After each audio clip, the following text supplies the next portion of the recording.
Hi guys, and welcome to Foodstuffs. Today we're going to be making, you guessed it, 3-bean chili. This is one of my favorite recipes for 3 reasons. One, it's super simple to make. As you can see, we've got 6 ingredients. It's super cheap and very inexpensive no matter where you live at. And 3, it is absolutely delicious. So let's get started. Okay, now we're using ground turkey. I use an 85% lean, 15% fat.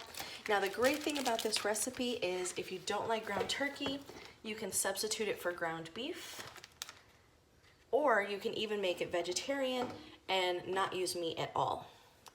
Now we're gonna add in our beans. This is really what your favorites are. Mine are black beans, pinto beans, and light red kidney beans. Now I don't rinse my beans out, and that's because the water is nice and starchy, so it's gonna help us having to avoid any kind of thickening agent later, like some tomato paste. It's gonna keep our recipe nice and thick, and again, super simple. Literally just dumping all my beans into my pot. Now I also throw in some diced tomatoes. Now if you're making this a vegetarian recipe and foregoing your meat, you can also add in some corn, some roasted peppers, and pretty much any vegetables you want because it's a nice hearty chili and it's gonna absorb all the flavor. Now with keeping it simple, I use prepackaged chili seasoning.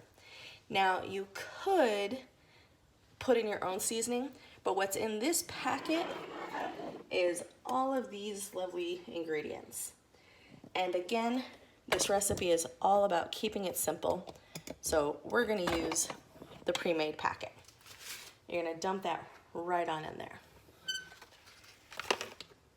Now you can see what it looks like. It's literally just all the ingredients thrown on in. We've got a pretty high flame going. I've got it at about a 7 to get started. And you're just gonna combine all of these in. Now you're not gonna fold it in. You know, if you know, you know. You're just gonna stir it all in so that everything is nice and blended. Okay, so the more you stir, you see the meat starts to tear apart. Now you can also use the tube meat that tends to come. I personally like using the package better just because it dissolves a little quicker and it's easier to stir. When you use the tube, you kind of have to chop it up a little bit more because it is so compressed. But see, we got everything going so that everything is nice and folded in together. And then there I go saying folded. It's all combined and mixed, and see it's getting a little bit darker brown because of the chili seasoning.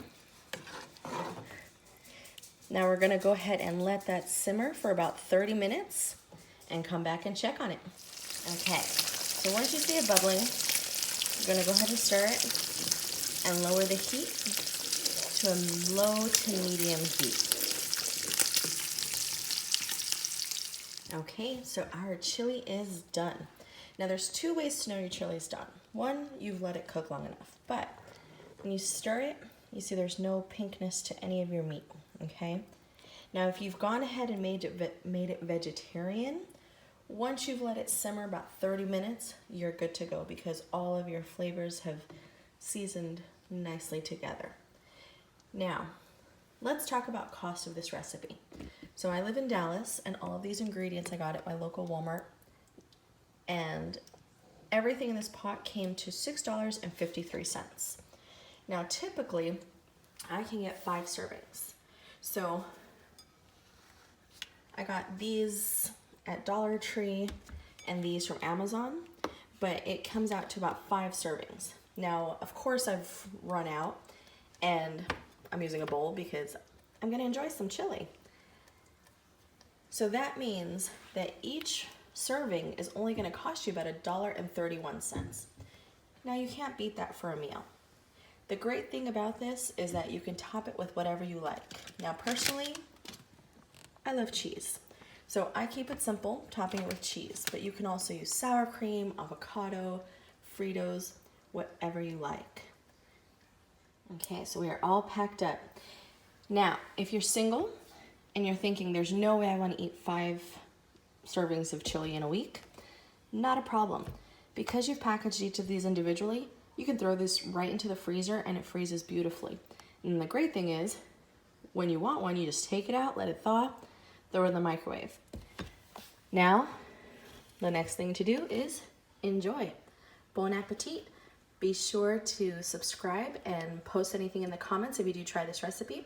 I will go ahead and leave the macros as well in the comments below.